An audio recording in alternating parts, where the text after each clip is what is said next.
Hello everyone, how are you?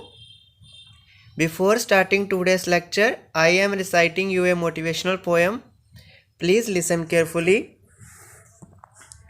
नींद चैन का त्याग कर आँख खोलनी पड़ती है, मेहनत करना आसान नहीं, पूरी जान झोंकनी पड़ती है, पूरी जान झोंकनी पड़ती है।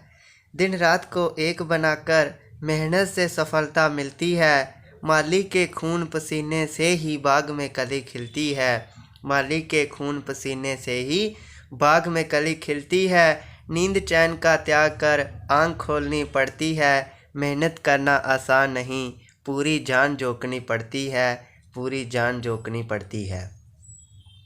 हेलो फ्रेंड्स, पिछले लेक्चर में मैंने आपको एक इम्पॉर्टेंट टॉपिक जो पढ़ाया था, life in the Amazon basin, जिसमें हमने डिटेल में पढ़ा था कि अमेजोन बेसिन का क्लाइमेट, अमेजोन बेसिन का रेन फॉरेस्ट, अमेजोन बेसिस की क्रॉपिंग, अमेजोन बेसिन के पीपल्स, उन सभी के बारे में हमने डिटेल में पढ़ा था।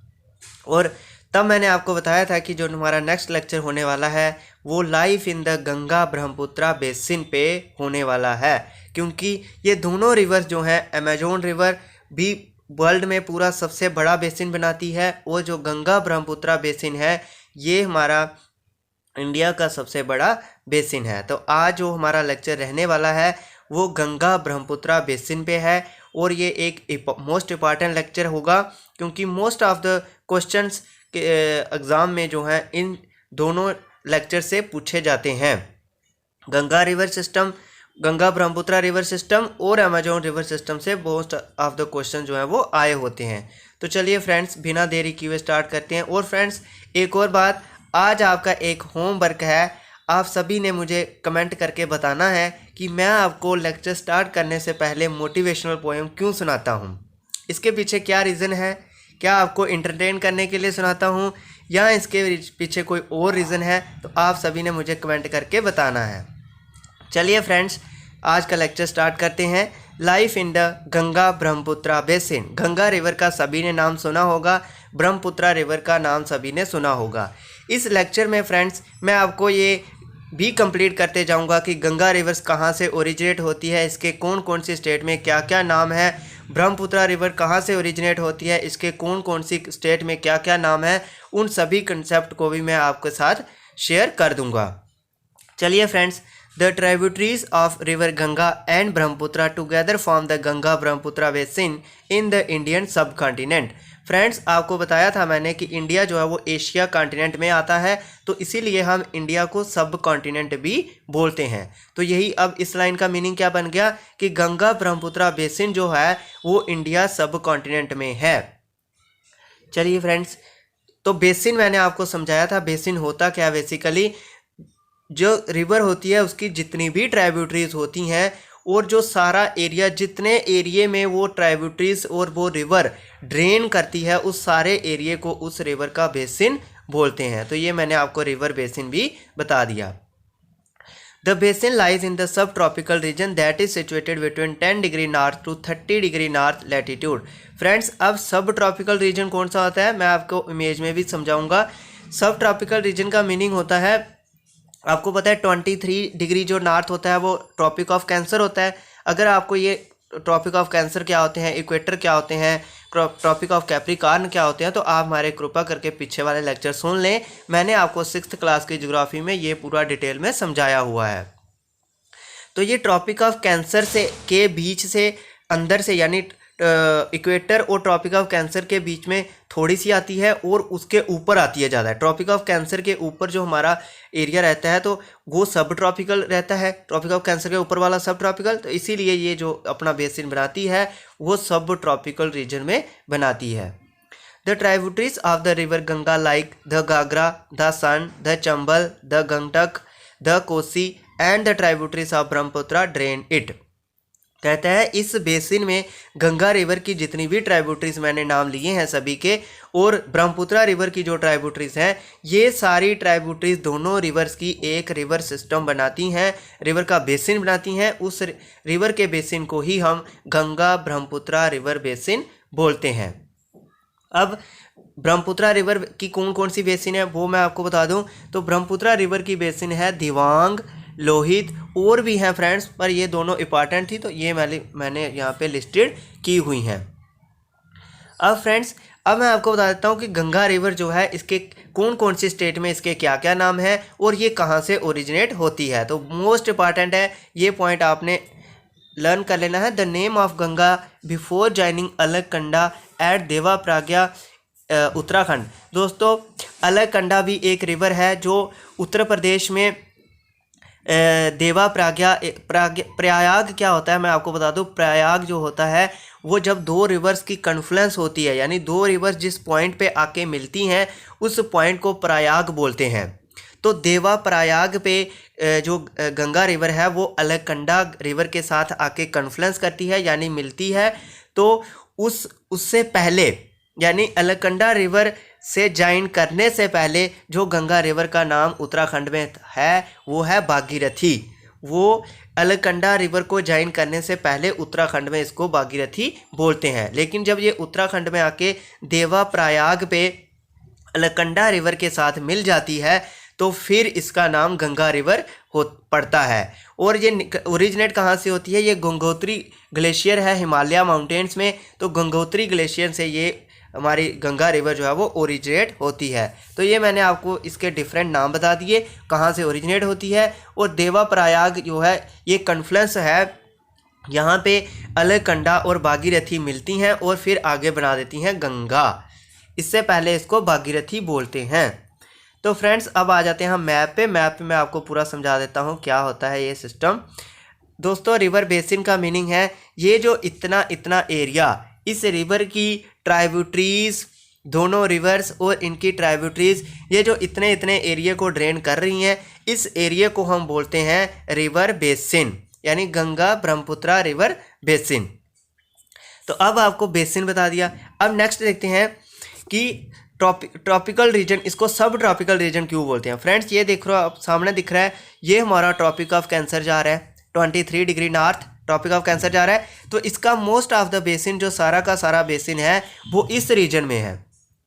तो ये रीजन होता कौन सा है? ये तो सब ट्रॉपिकल रीजन होता है। तो इसीलिए इस रिवर, इन दोनों रिवर का जो बेसिन है वो सब ट्रॉपिकल रीजन में आता है। तो दैट इज़ वाई इसको हम बोलते हैं सब ट्रॉपिकल रीजन।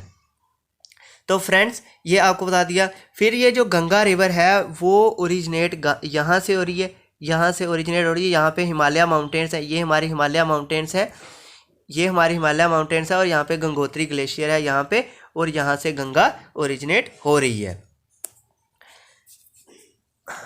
अब फ्रेंड्स, जो ब्रह्मपुत्रा रिवर है, ब्रह्मपुत्रा रिवर यहाँ से तिब्बत से ओरिजिनेट होती है, यहाँ से ओरिजिनेट होती है। ये यहाँ से ऐसे पहले चाइना में चलती है, तो फिर यहाँ से एक पास है, पास से ये अरुणाचल प्रदेश में एंटर करती है। और इसका जो चाइना में नाम है, चाइना के तिब्बत में इसको बोलते हैं तसांगपो रिवर बोलते हैं इसको। फिर इसका जो अरुणाचल प्रदेश में नाम पड़ता है वो अरुणाचल प्रदेश में इसको दिहांग बोलते हैं। फिर जब इसके साथ ट्राइब्यूटरीज और ज़्यादा मिलती हैं तो असम में आके इसका नाम ब्रह्मपुत्रा पड़ जाता है।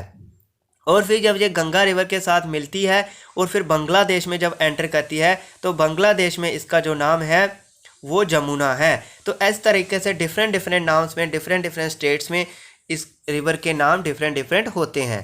तो ये मैंने आपको पूरा बेसिन बता दिया। अगर आपको कोई और डाउट रहे तो आप हमें कमेंट सेक्शन में भी पूछ सकते हैं, हम आपको पूरा रिप्लाई करेंगे। नेक्स्ट फ्रेंड्स, अब हम ब्रह्मपुत्रा रिवर की थोड़ी सी हिस्ट्री पढ़ लेते हैं, इसके क्या क्या नाम है, कहाँ से ओरिजिनेट होती है। गंगा रिवर का मैंने आपको बता दिया। The Brahmaputra rises in Tibet east of Mansarovar lake very close to the source of Indus and the Sutlej. कहता है कि जो ब्रह्मपुत्रा रिवर है वो Tibet, east of Tibet, Mansarovar lake जो है तिब्बत में, उसके ईस्टर्न साइड से, यानी ईस्टर्न साइड का मीनिंग क्या हो गया? ऐसे, यहाँ से अगर ये मानसरोवर लेक है तो इस साइड से जो है वो ब्रह्मपुत्रा रिवर ईस्टर्न साइड से ओरिजिनेट होती है।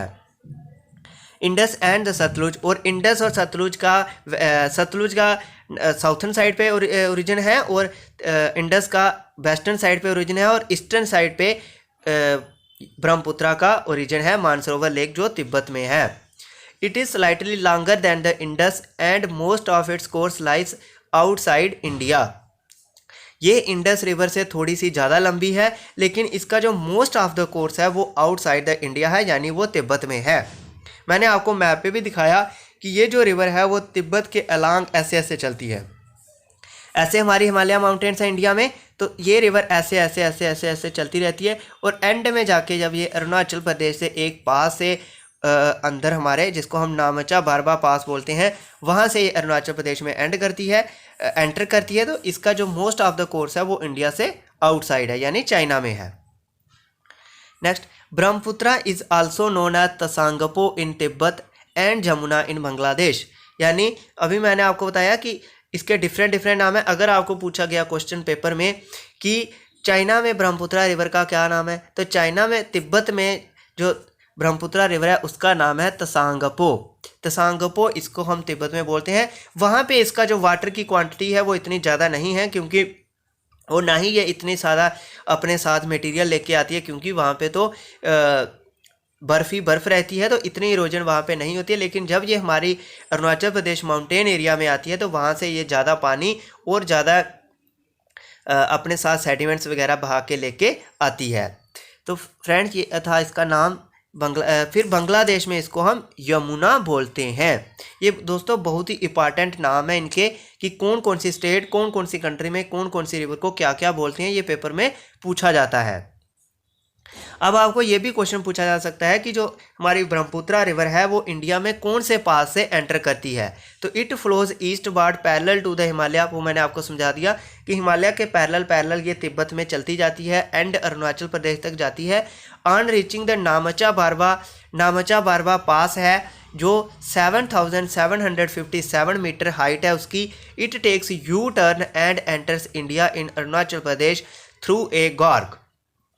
अब दोस्तों मैं थोड़ा सा आपको पास बता देता हूँ। पास क्या होता है? पास जब बड़ी बड़ी माउंटेन्स के बीच में कोई रास्ता बनता है तो उसको हम पास बोलते हैं। ये पासिस बहुत इंपॉर्टेंट होते हैं और बहुत बार क्वेश्चन जो है पासिस पे आते हैं। इस पास की जो हाइट है वो 7,757 मीटर है और इसका नाम नामचा बारबा पास है। यहाँ से जो हमारी ब्रह्मपुत्रा रिवर है वो अरुणाचल प्रदेश में एंटर करती है थ्रू ए गार्ग। और गार्ग भी मैंने आपको बताया, जब रिवर कोई पहाड़ियों के बीच से, ऊंची ऊंची पहाड़ियों के बीच से पास करती है तो उसको हम गार्ग बोलते हैं। हियर इट इज़ कॉल्ड दिहांग। मैंने आपको बताया कि अरुणाचल प्रदेश में ब्रह्मपुत्रा रिवर को हम दिहांग रिवर बोलते हैं। फ्रेंड्स, ये मोस्ट इंपॉर्टेंट नाम है इनके, इनको ना मिस करें क्योंकि ये नाम पूछे जाते हैं पेपर में। After joining their tributaries it is known as Brahmaputra in Assam. जब इसके साथ डिफरेंट ट्राइब्यूटरीज अरुणाचल प्रदेश से इसके साथ मिल जाती हैं तो फिर ये असम में जब ये रिवर पहुंचती है हमारी, तो फिर इसका नाम ब्रह्मपुत्रा रिवर पड़ता है। यानी असम में आके इस रिवर को हम ब्रह्मपुत्रा बोलते हैं, अरुणाचल प्रदेश में दिहांग बोलते हैं और तिब्बत में इसको तसांगपो बोलते हैं। तसांगपो इसको तिब्बत में बोलते हैं। तो ये मैंने आपको इसका पूरे नाम बता दिए। Next friends, the plains of the Ganga and the Brahmaputra, the mountains and the foothills of the Himalayas and the Sundarban Delta are the main features of this basin। इस बेसिन के, ये जो गंगा ब्रह्मपुत्रा रिवर बेसिन है, इसके main features क्या हैं? इसके planes, Ganga और ब्रह्मपुत्रा रिवर्स के प्लेन्स, इसकी माउंटेन्स, इसके फुट हिल्स पे जो हिमालय है, सुंदरबन डेल्टा जो गंगा और ब्रह्मपुत्रा रिवर दोनों मिलके बनाती हैं बंगाल में। इसके कुछ पार्ट्स जो हैं वो हमारे बांग्लादेश में है और मोस्ट ऑफ द पार्ट हमारे बंगाल में है। किसके? सुंदरबन डेल्टा के, जो पूरे वर्ल्ड का सबसे लार्जेस्ट डेल्टा है। ये भी मोस्ट इंपॉर्टेंट क्वेश्चन है। गंगा ब्रह्मपुत्रा रिवर जो है वो पूरे वर्ल्ड का सबसे बड़ा डेल्टा बनाती हैं, जिसका नाम है सुंदरबन डेल्टा और ये बंगाल में आता है। मोस्ट ऑफ द इसका पार्ट बंगाल में है, वेस्ट बंगाल में है और कुछ पार्ट जो है इसका बांग्लादेश में भी है। अब फ्रेंड्स, अगर आपको डेल्टा क्या होता है इसमें कन्फ्यूजन है तो मैं आपको समझा दूं कि जब रिवर्स जो हैं समुंदर के पास पहुंचने वाली होती हैं तो ये नंबर ऑफ ट्राइब्यूटरीज में डिस्ट्रीब्यूट हो जाती हैं, यानी इसकी नंबर ऑफ डिस्ट्रीब्यूटरीज बन जाती हैं। जब ये नंबर ऑफ डिस्ट्रीब्यूटरीज में कन्वर्ट होती हैं तो ये अपनी सेडिमेंटेशन करना स्टार्ट कर देती है। तो अब ये जो चैनल डिफरेंट डिस्ट्रीब्यूटरीज अपना सेडिमेंट वहाँ पे सेडिमेंटेशन करेंगी तो ये जो पूरा चैनल बनेगा सेडिमेंटेशन का डिस्ट्रीब्यूटिस के द्वारा, उस पूरे चैनल को हम डेल्टा बोलते हैं। तो सुंदरबन डेल्टा जो हमारी गंगा और ब्रह्मपुत्र रिवर बनाती हैं वो वर्ल्ड का सबसे बड़ा डेल्टा है। मोस्ट इंपॉर्टेंट क्वेश्चन था ये। Oxbow lakes dot the plain area. Oxbow lake क्या होते हैं वो मैंने आपको पहले पीछे वाले लेक्चर्स में बता चुका हूँ कि कहते हैं ऑक्सबो लेक इन रिवर से बड़े सारे ऑक्सबो लेक जो हैं वो प्लेन एरिया में बनते हैं।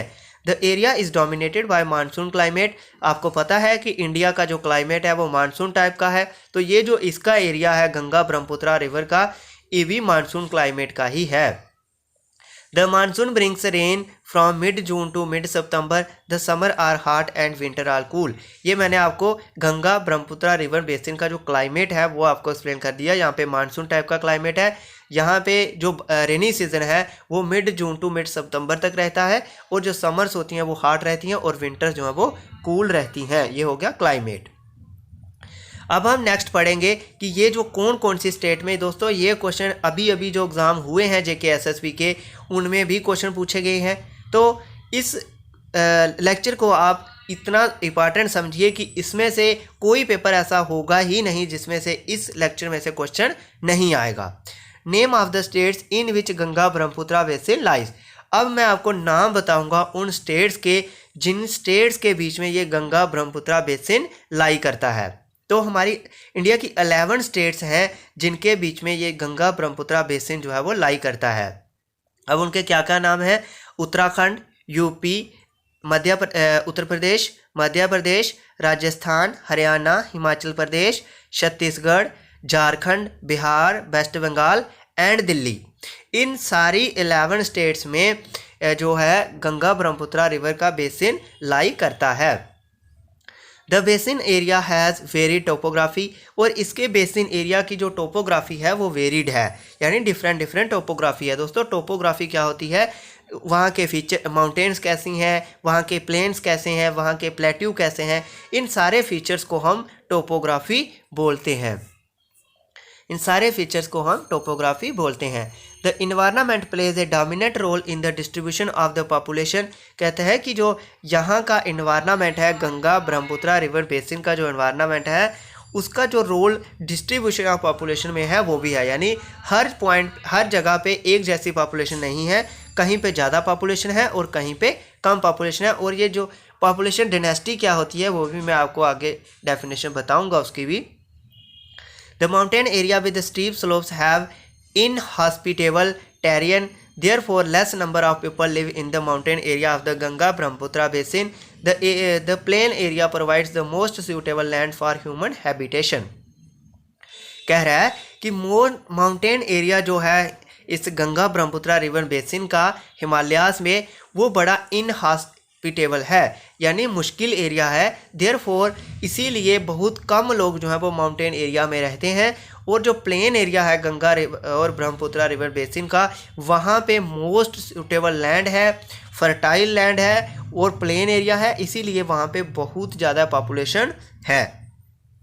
Next, the soil is fertile. आपको पता है कि प्लेन एरिया जो बनता है रिवर के द्वारा, जो प्लेन एरिया बनता है सेडिमेंटेशन से, वो बहुत ही फर्टाइल होता है। तो this area is also fertile. Agriculture is the main occupation of the people where flat land is available to grow crops. और कहते हैं कि जहाँ पे फ्लैट लैंड एग्रीकल्चर के लिए अवेलेबल है वहाँ पे एग्रीकल्चर ही लोगों की मेन ऑक्यूपेशन है। The density of population of the plains is very high. और जो डेंसिटी है पॉपुलेशन की प्लेन एरिया में वो हाई है। अब पॉपुलेशन डेंसिटी क्या होती है वो भी मैं आपको बताऊंगा। The main crop is paddy. और गंगा ब्रह्मपुत्र रिवर बेसिन में पानी जो है वो तो काफ़ी मात्रा में लोगों को मिल जाता है इरिगेशन करने के लिए, तो इसीलिए यहाँ की जो मेन क्रॉप है वो पैडी है। Since cultivation of paddy require sufficient water, वही मैं बताया मैंने आपको, क्योंकि पैडी की क्रॉप उगाने के लिए सफिशेंट वाटर चाहिए होता है। It is grown in the areas where the amount of rainfall is high. और इसीलिए ये उन्हीं एरिया में हम उगाते हैं, ग्रोन करते हैं पैडी को, जहाँ पे रेनफॉल का जो अमाउंट है वो सफिशेंट हो। तो इन एरिया में रेनफॉल का अमाउंट जो है वो सफिशेंट होता है। अब नेक्स्ट दोस्तों, मैंने पॉपुलेशन डेंसिटी की ऊपर बात करी कि प्लेन एरिया में गंगा ब्रह्मपुत्र बेसिन के जो प्लेन एरियाज़ हैं वहाँ पे पॉपुलेशन डेंसिटी जो है वो हाई है। तो अब पॉपुलेशन डेंसिटी होती क्या है वो मैं आपको बता दूँ। It means the number of person that live in 1 square kilometre of area. 1 square kilometre area में कितने नंबर ऑफ लोग रह रहे हैं उसको हम पॉपुलेशन डेंसिटी बोलते हैं। तो अब देख लेते हैं कि कौन कौन सी स्टेट की पॉपुलेशन डेंसिटी ज़्यादा है और कौन कौन सी की कम है।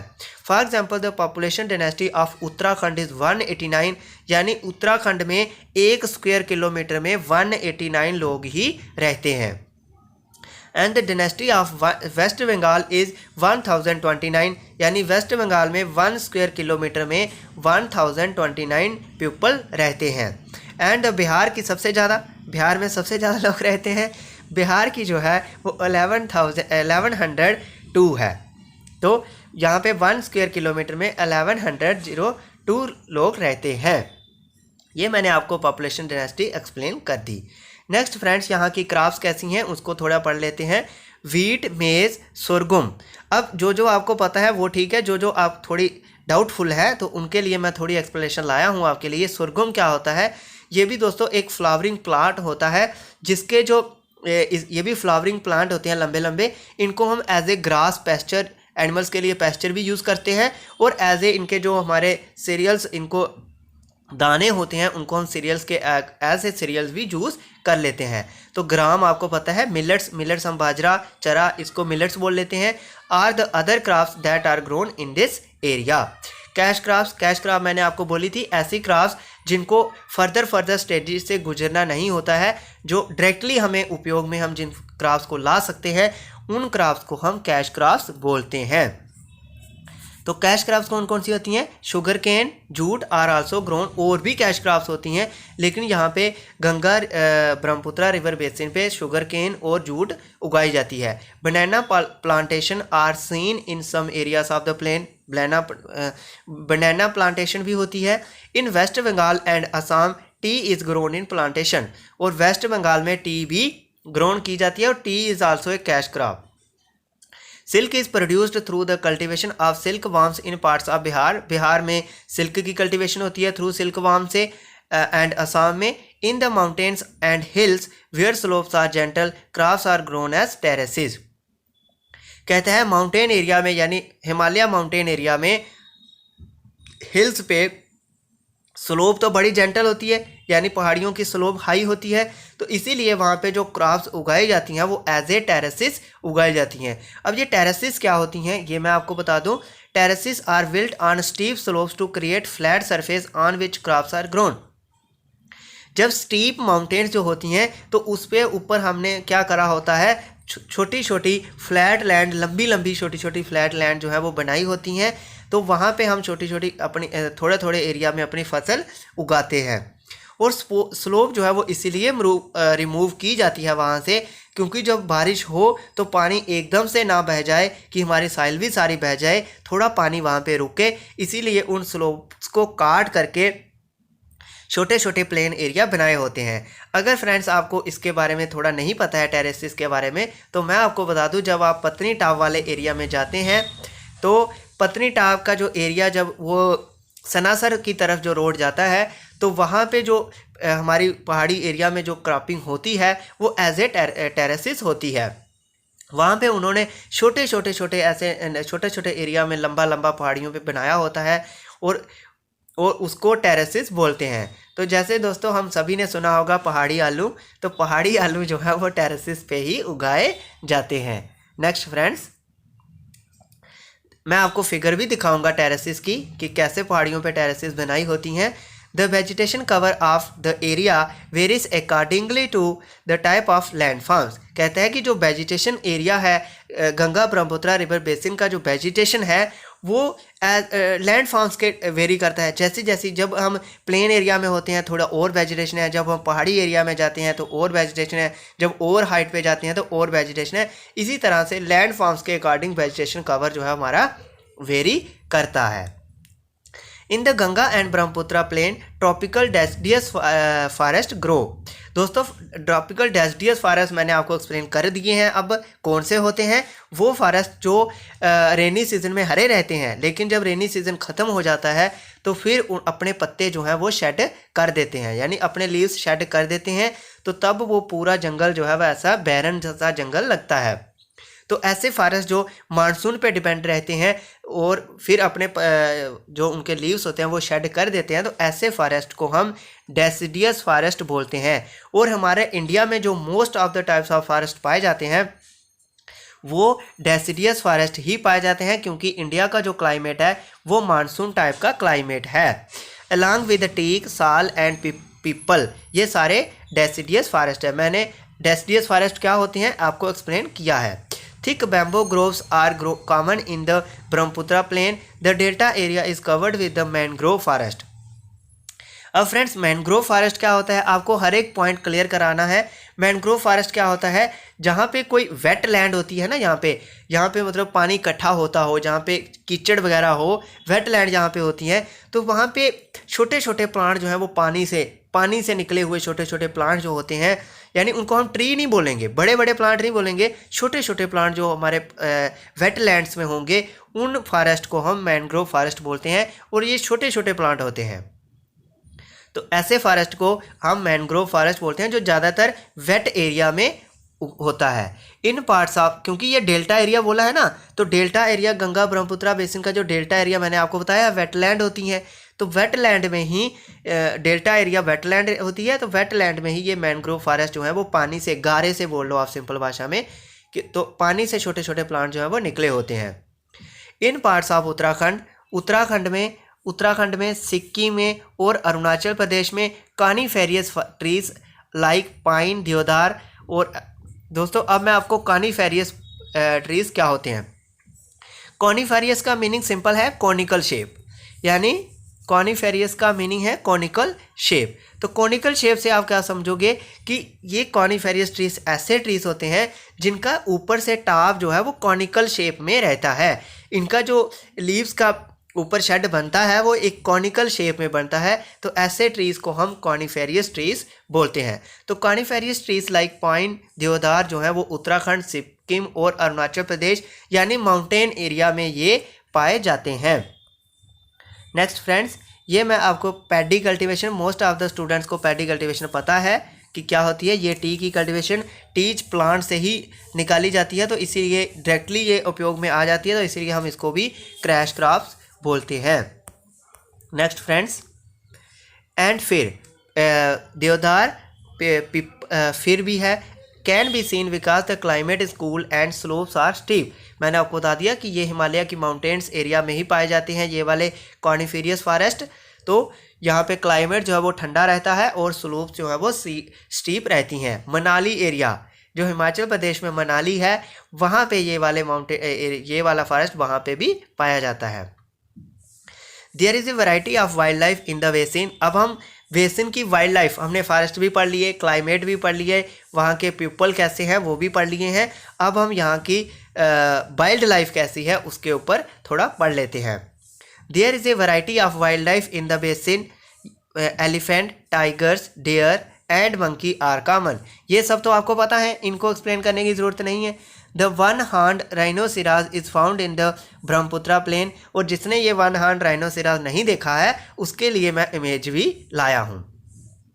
In the delta area Bengal tigers, crocodiles and alligators are found. अब क्रोकोडाइल सबको पता है, टाइगर सबको पता है, तो एलिगेटर क्या होता है वो मैं आपको एक्सप्लेन कर दूं। तो दोस्तों एलिगेटर जो है वो भी एक क्रोकोडाइल की ही वैरायटी है। ये थोड़ा बड़ा क्रोकोडाइल होता है, तो इसका नाम हम एलिगेटर बोल देते हैं। नेक्स्ट है एक्वेटिक लाइफ। अब हम जो पानी में रहने वाली वाइल्ड लाइफ है उसके बारे में थोड़ा पढ़ लेते हैं। एक्वेटिक लाइफ जो है उसके बारे में क्या पढ़ेंगे। Aquatic life abounds in the fresh river water, the lakes and the bay of Bengal sea. कहता है fresh water lakes, Bengal bay of Bengal और रिवर्स में एक्वेटिक लाइफ जो है वो बहुत मात्रा में पाई जाती है। The most popular varieties of the fish are, दोस्तों जो हमारा JKAS का यानी स्टेट लेवल पे जो हमारा एडमिनिस्ट्रेटिव सर्विस का प्री एग्ज़ाम या मेन एग्ज़ाम होता है, तो वहाँ पे उसके पॉइंट ऑफ व्यू से भी ये लेक्चर जो है बहुत इंपॉर्टेंट है। और उसके प्री में इस तरह से क्वेश्चन पूछे जाते हैं कि अब बताइए ये फिशेस के आपको नाम दिए होंगे, रोहू, कैटला एंड हिल्सा, ये तीनों आपको नाम दिए होंगे। आपको पूछा गया होगा कि बताइए ये किसके नाम हैं, कोई फिशेस हैं जहाँ कोई और एनिमल है, तो आपने अगर इन फिशेस के नाम को पढ़ा होगा तभी आप बता सकते हो कि ये फिशेस के नाम हैं। तो इस तरह से क्वेश्चन भी आपको पेपर में पूछे जाते हैं। Fish and rice is the staple diet of the people living in this area. अब दोस्तों जैसे मैंने आपको अमेजोन रिवर बेसिन पढ़ाते समय आपको समझाया था कि वहाँ के लोगों की जो स्टेपल फूड है वो क्या थी, मैनियॉक, जिसको हम कैसावा बोलते थे, और वो अंडरग्राउंड पोटैटो की तरह ही उगाई जाती थी, अभी भी उगाई जाती है। तो अब हम गंगा ब्रह्मपुत्रा रिवर बेसिन के लोगों की स्टेपल फूड क्या है, क्योंकि इस रिवर, दोनों रिवर हैं तो यहाँ पे फ़िश तो बहुत मात्रा में लोगों को मिल जाती होगी, इसीलिए और राइस भी यहाँ पे लोग बहुत ज़्यादा उगाते हैं, तो इसीलिए यहाँ की जो स्टेपल फूड डाइट बनती है वो फ़िश और राइस बनती है।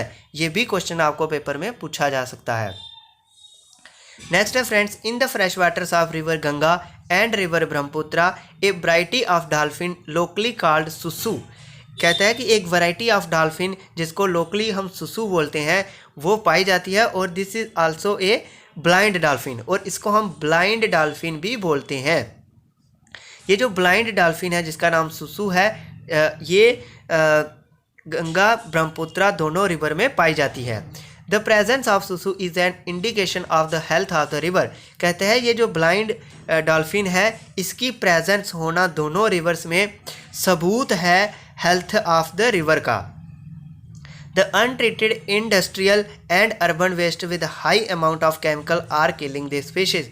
लेकिन जो ये इतना जहरीला पानी इंडस्ट्री से और जो हमारे अर्बन एरियाज़ हैं, सिटी एरियाज़ हैं, उनका जो केमिकल्स और उनका जो गंदा मटेरियल जो इन रिवरों में जाके गिरता है, तो वो क्या कर रहा है, वो इस एक्वेटिक लाइफ को, इन डॉल्फिन्स को किलिंग कर रहा है, क्योंकि ये जो है बहुत जहरीला इंडस्ट्री से मटेरियल निकलता है, तो इनसे एक्वेटिक लाइफ पे बहुत ज़्यादा असरात होते हैं। Next friends, to accelerate the effect. दोस्तों ये क्वेश्चन जो आगे मैं बताने वाला हूँ आपको मोस्ट इंपॉर्टेंट क्वेश्चन है, और करंट अफेयर मान लो या पीछे, क्योंकि ये थोड़ा लेटेस्ट क्वेश्चन है लेकिन क्वेश्चन पेपर में पूछा जाता है। To accelerate the efforts to achieve universal sanitation coverage and to put force on sanitation, the prime minister of India launch the Swachh Bharat mission on 2 अक्टूबर 2014। अब कहता है कि इन रिवर्स को बचाने के लिए और इन रिवर्स की सैनिटेशन करने के लिए हमारे प्राइम मिनिस्टर ऑफ इंडिया ने एक मिशन लॉन्च किया है जिसका नाम है स्वच्छ भारत मिशन, और ये कब लॉन्च किया था, 2 अक्टूबर 2014 को। तो आपको ये क्वेश्चन पूछा जा सकता है कि स्वच्छ भारत मिशन जो है कब लॉन्च हुआ था या इसके क्या एम थे। Next, the Ganga Brahmaputra plain has several big towns and cities. अब मैं आपको बताता हूँ कि गंगा ब्रह्मपुत्रा प्लेन जो है वो किन किन सिटी से और किन किन टाउन से पास करती है। इंपॉर्टेंट सिटीज़ हैं ये। The cities of Allahabad. दोस्तों most important question, current affair के तौर पे मोस्ट इंपॉर्टेंट क्वेश्चन कि इलाहाबाद। अब आप मैप पे जाओगे ना, जो इंडिया का पॉलिटिकल मैप है हमारा, वहाँ पे आप जाओगे आपको इलाहाबाद वहाँ पे मिलेगा ही नहीं। आप सोचोगे ये इलाहाबाद आया कहाँ से। तो दोस्तों अब जो बीजेपी की सरकार जो यूपी में है, तो उन्होंने इस इलाहाबाद के नाम को चेंज करके प्रयागराज रख दिया है। तो अब इलाहाबाद की जगह वहाँ पर क्या नाम आएगा मैप पे, प्रयागराज। अब मैं दोस्तों बता दूं इसकी थोड़ी सी हिस्ट्री। इलाहाबाद जो है वो अंग्रेज़ों के टाइम का नाम था, तो अब जो यूपी में बीजेपी की सरकार है तो उन्होंने इसका नाम प्रयागराज रख दिया है। और अब इसका प्रयागराज नाम क्यों है मैं आपको बताता हूँ। क्योंकि ये जो प्रयागराज है ये 2 रिवर्स के कन्फ्लुएंस पे है, यानी यहाँ पे यमुना और गंगा रिवर कन्फ्लुएंस रिवर, यानी यहाँ इस पॉइंट पे गंगा और ब्रह्मपुत्र, ये गंगा आ रही है और ये ब्रह्मपुत्र आ रही है, तो इस पॉइंट पे ये आके मिल रही हैं। तो इस पॉइंट पे ही, इस पॉइंट की सिटी का नाम ही प्रयागराज है। और मैंने आपको पीछे एक्सप्लेन किया कि जब 2 रिवर्स आपस में मिलती हैं तो उस पॉइंट को हम प्रयाग बोलते हैं, उस पॉइंट को हम प्रयाग बोलते हैं। तो इस सिटी में दोनों रिवर्स आपस में मिलती हैं, इसीलिए इस सिटी का जो नाम है वो प्रयागराज रखा गया है। तो फ्रेंड्स ये था एक इम्पॉर्टेंट क्वेश्चन, मैंने आपको पूरा एक्सप्लेन कर दिया है। नेक्स्ट है कानपुर वाराणसी। वाराणसी आपको पता है यूपी में गंगा रिवर के किनारे बसा हुआ है। लखनऊ ये भी यूपी में है, कैपिटल है लखनऊ, कैपिटल है यूपी की, तो ये भी गंगा रिवर के किनारे बसी हुई है। पटना कैपिटल है बिहार की, ये भी गंगा रिवर के यहाँ से गुजरती है, और कोलकाता कैपिटल है वेस्ट बंगाल की, तो यहाँ से भी गंगा रिवर गुजरती है। तो ये सारी सिटीज़ के नाम और ये सिटीज़ हैं क्या क्या, किस स्टेट की कैपिटल हैं, विद एक्सप्लेनेशन मैंने आपको पूरी बताई हैं। All with the population of more than the 10 lakhs are located along the river Ganga. और इन सारी सिटीज़ में जो पॉपुलेशन है 10 लाख से ज़्यादा है, जो गंगा के किनारे पे बसी हुई हैं। The wastewater from these towns and industries is discharged into the river. This leads to the pollution of the river. अब दोस्तों इतनी सिटीज़ जो है वो गंगा और ब्रह्मपुत्रा रिवर के किनारे बसी हुई हैं, तो इन सारी सिटीज़ में जितनी इंडस्ट्रीज़ हैं, जितने पीपल रहते हैं, सारों का जो वेस्ट वाटर है वो इन दोनों रिवर्स में ही जाके गिरता है। तो उसकी वजह से होता क्या है कि रिवर्स में पोल्यूशन जो है वो दिन ब दिन बढ़ता जा रहा है। अब दोस्तों मैं आपको फिगर्स भी आपके लिए इमेजेस भी लाया हूँ। ये है वन हॉर्न राइनोसिरास जो गंगा ब्रह्मपुत्रा बेसिन में पाया जाता है। ये है हमारे क्रोकोडाइल्स, और जो इनमें बड़ा क्रोकोडाइल होगा उसी को हम एलिगेटर बोलेंगे। और ये है टेरेसिस। टेरेसिस देखो सामने आपको दिख रहा है, पहाड़ी पे स्टीप माउंटेन है, कितनी स्टीप माउंटेन है, और लोगों ने ऐसे छोटे छोटे वो प्लांट्स जो हैं वो जो अपनी फील्ड हैं छोटी छोटी बनाई हुई हैं। ये फील्ड इस तरह से इसलिए बनाई होती हैं ताकि जब बारिश हो तो पानी एकदम से ना बहे, थोड़ी देर के लिए हमारी फील्डों में भी रुके और मिट्टी हमारी बह ना जाए। तो ये होती हैं टेरेसेस, यहाँ से आप देख सकते हैं। मोस्ट ऑफ द स्टूडेंट, मुझे पता है कि पहाड़ी एरियाओं में पत्नीटॉप वगैरह गए ही होंगे, तो उनको टेरेसिस के बारे में अच्छी खासी जानकारी होगी। नेक्स्ट फ्रेंड्स, ये है ब्लाइंड डॉल्फिन, जो इसके बारे में मैं आपको बता रहा था, जिसका नाम सुसु है, और ये रिवर गंगा में पाई जाती है। तो ये सबूत है रिवर की हेल्थ का, लेकिन ये जो हेल्थ है रिवर की ये दिन ब दिन जो है वो ख़राब होती जा रही है। तो ये थी हमारी ब्लाइंड डॉल्फिन, जिसको हम सुसु बोलते हैं। नेक्स्ट है friends, to conserve the river Ganga. अब रिवर गंगा को कंजर्व करने के लिए गवर्नमेंट के क्या प्लान हैं, क्या प्रोग्राम है, थोड़ा उनको बता देता हूं मैं। To conserve the river Ganga, Namami Ganga programme has been initiated. कहता है गंगा रिवर को प्रिजर्व करने के लिए, बचाने के लिए नमामि गंगा जो प्रोग्राम है ये गवर्नमेंट के द्वारा इनिशिएट किया गया है। All the 4 ways of transport are well developed in the Ganga Brahmaputra basin. कहता है 4 वेज जो हमारे ट्रांसपोर्ट के हैं, एयरवेज, वाटरवेज, रोडवेज, ये चारों जो हैं जो ट्रांसपोर्ट के हैं हमारे, वो और गंगा रिवर पे अच्छे तरीके से डेवलप किए गए हैं। In the plain areas roadways and railways transport the people from one place to another place. Plain area में रोडवेज और रेलवेज जो हैं वो ट्रांसपोर्ट करती हैं लोगों को एक जगह से दूसरी जगह पे। The waterways is an effective means of transport particularly along the river Ganga. कहता है कि जो वाटरवेज हैं वो भी एक इफेक्टिव मीन्स ऑफ ट्रांसपोर्ट है, particularly along the reverse, river के अलॉन्ग में। Kolkata is an important port on the river Hooghly. दोस्तों मोस्ट इंपॉर्टेंट क्वेश्चन है, पेपर में पूछा जाता है कि जो कोलकाता पोर्ट है वो किस रिवर पे है। तो जो कोलकाता रिवर पोर्ट है वो हुगली रिवर पे है। ये भी एक ब्रह्मपुत्रा रिवर, गंगा ब्रह्मपुत्रा जब मिलती हैं तो इन्हीं की आगे एक ट्राइब्यूटरी बन जाती है हुगली रिवर। तो जो कोलकाता पोर्ट है, जो बहुत ही फेमस पोर्ट है हमारा, वो हुगली रिवर पे है। The plain area also has a large number of airports. और जो गंगा ब्रह्मपुत्रा रिवर बेसिन के जो प्लेन एरियाज हैं वहाँ पे बहुत सारे एयरपोर्ट्स भी हैं। Tourism is an another important activity of this basin. और जो टूरिज़्म है वो भी इस एक अनदर इम्पॉर्टेंट एक्टिविटी है इस बेसिन में। अब कौन कौन से ऐसे प्लेसेस हैं जहाँ पे टूरिज़्म ज़्यादा आता है वो भी मैं आपके लिए लाया हूँ। Taj Mahal on the banks of river Jamuna in Agra. Agra में जो ताजमहल है रिवर जमुना के किनारे, वो भी एक टूरिज़्म प्लेस है। दोस्तों ये भी क्वेश्चन पूछा जा सकता है कि ताजमहल जो है वो किस रिवर के किनारे पे है। तो ताजमहल जो आगरा में है वो यमुना रिवर के किनारे पे है। Allahabad on the confluence of the river Ganga. अब इस इलाहाबाद का नाम जो है वो प्रयागराज रख दिया गया है, तो अब इलाहाबाद की जगह प्रयागराज आएगा। तो प्रयागराज जो है वो confluence of river Ganga and Yamuna. River Ganga और यमुना जब आके मिलती हैं तो उस जगह पे जहाँ पे मिलती हैं उस जगह का नाम प्रयागराज रखा गया है। Buddhist stupas in Uttar Pradesh and Bihar. और बुद्धिस्ट स्तूपास जो हैं प्लेन एरिया में, बिहार में और उत्तर प्रदेश में, वो भी टूरिज़्म के लिए बहुत ज़्यादा माने जाते हैं। Lucknow with its Imambara, Assam with Kaziranga. Kaziranga national park सबको पता है, बहुत फेमस है और इसको देखने के लिए टूरिज़्म बहुत आता है। And Manas wildlife sanctuary जो है वो भी बहुत फेमस है। And Manas wildlife sanctuary and Arunachal Pradesh with a distinct tribal culture are some of the places worth a visit. और जो अरुणाचल प्रदेश है, आप दोस्तों अरुणाचल प्रदेश जो हमारा हिमालय माउंटेन्स में ईस्टर्न साइड पे है और वहाँ पे बहुत सारे ट्राइब्स जो है वो रहते हैं। तो वो जो ट्राइब्स हैं, डिफरेंट टाइप्स के ट्राइब्स हैं, उनको देखने के लिए भी लोग जो है वहाँ पे जाते हैं। तो ये जो सारे टूरिज़्म प्लेसेस हैं गंगा ब्रह्मपुत्र रिवर बेसिन के, इनकी भी जो है हमारी इंडिया में बहुत वैल्यू है। वर्थ का मीनिंग होता है जिनकी ग्रेट वैल्यू होती है, तो ग्रेट वैल्यू ये है। तो नेक्स्ट फ्रेंड्स,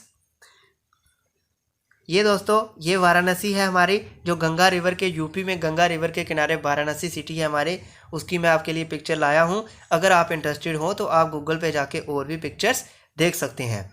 तो ये हमारी गंगा रिवर जब उत्तराखंड के पहाड़ियों से निकलती है तो इस तरीके से आती है। ये पहाड़ियों, ये पीछे हमारे हिमालयाज़ हैं, ये पीछे हिमालयाज़ हैं। तो यहाँ से पहाड़ियों से निकल के जब यहाँ पे इसका जो फ़्लो आप देख रहे होंगे कि बहुत फास्ट फ़्लो लग रहा है इसका, लेकिन जब ये प्लेन एरिया में पहुँचती है, यानी उत्तर प्रदेश में प्लेन एरिया में पहुँचती है, तो फिर इसका फ़्लो जो है वो थोड़ा स्लो हो जाता है। तो ये था दोस्तों आज का lecture Ganga Brahmaputra river basin पे। ये बहुत ही इंपॉर्टेंट लेक्चर था, मोस्ट ऑफ द क्वेश्चन इस लेक्चर से पूछे जाते हैं। तो इसीलिए हमने आपको अमेजोन रिवर बेसिन और गंगा ब्रह्मपुत्र रिवर बेसिन अच्छे से पढ़ा दिया है। आगे जो रिवर्स और इम्पॉर्टेंट हमारी रिवर्स रहती हैं, आने वाले क्लासेस में हम उन पे भी काम करेंगे और आपको उनके बारे में भी जानकारी देंगे कि उनका ओरिजिन कहाँ से है, उनके क्या क्या नाम्स हैं। तो दोस्तों अगर आपको हमारा लेक्चर समझ आया है, अगर समझ कम आया है तो टाइम निकाल के दोबारा सुने, और अगर आया थोड़ा बहुत भी आया है तो कृपया करके आप अपने दोस्तों के साथ शेयर करें, क्योंकि उनको भी हमारी जीएस क्लासेस का फ़ायदा हो सके। क्योंकि हम आने वाले अपकमिंग जितने भी एग्ज़ाम हैं पूरा सिलेबस स्ट्रेटजी के साथ जीएस सिलेबस कराएंगे, करंट अफेयर भी कराएंगे और ग्रामर भी कराएंगे। और जीएस में जो भी पोर्शन रहते हैं हमारे, चाहे वो जनरल साइंसेस का रहे, चाहे वो जनरल ज्योग्राफी हो, हिस्ट्री हो, सिविक्स हो, सारे टॉपिक हम सारे जो हमारे ये इसके जितनी भी फील्ड्स हैं जीएस की, वो सारी फील्ड्स हम आपको कवर कराएंगे। तो दोस्तों मिलते हैं आपके साथ एक नए लेक्चर के साथ, तब तक के लिए आप जुड़े रहिए हमारे चैनल के साथ। नमस्कार।